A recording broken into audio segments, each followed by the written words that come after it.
দর্শক শুভেচ্ছা নেবেন। দর্শক, বাংলাদেশ আওয়ামী লীগের প্রেসিডিয়াম সদস্য জনাব কাজী জাফরুল্লাহ পাকিস্তানি এজেন্ট ছিলেন, এমনটাই মন্তব্য করেছেন চিফ হুইপ মাদারীপুরের সংসদ সদস্য লিটন চৌধুরী, মুজিবুর রহমান নিকচন চৌধুরীর বড় ভাই। আপনারা যা জানেন যে মুজিবুর রহমান নিকচন চৌধুরী কিন্তু কাজী জাফরুল্লাহ যে আসনে নির্বাচন করছে ফরিদপুর ৪, সেই আসনে প্রতিদ্বন্দ্বিতা করেন কাজী জাফরুল্লাহর সাথে। আর এবার কিন্তু লিটন চৌধুরী একটা কথা বলেছেন, কাজী জাফরুল্লাহ তিনি পাকিস্তানি এজেন্ট ছিলেন, এমনটাই কিন্তু তিনি বক্তব্য দিয়েছেন নির্বাচনী একটা জনসভায়।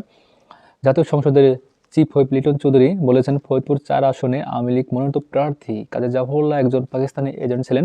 এদেশে তিনি রাজনীতি করার কোনো সুযোগ বা অধিকার রাখেন না।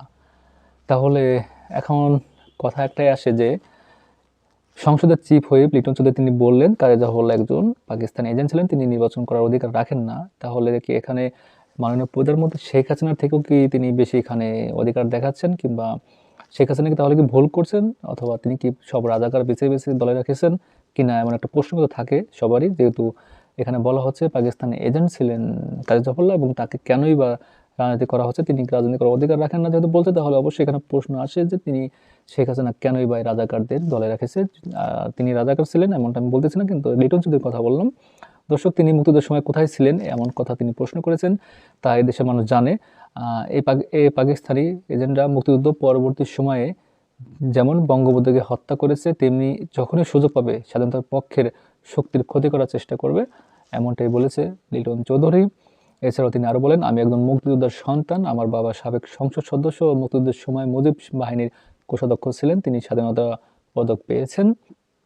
দর্শক, এখানে দেখা যাচ্ছে যে কাজী জাফরুল্লাহকে এক প্রকার কঠিনভাবে ধোলাই দিচ্ছেন সংসদ যে চিফ হুইপ লিটন চৌধুরী, মাদারীপুরে তিনি এমপি, এবং তার ভাই মুজিবুর রহমান নিকচন চৌধুরী কাজী জাফরুল্লাহর সাথে প্রতিদ্বন্দ্বিতা করে নির্বাচিত হয়েছেন 2বার ফরিদপুর ৪ আসন থেকে।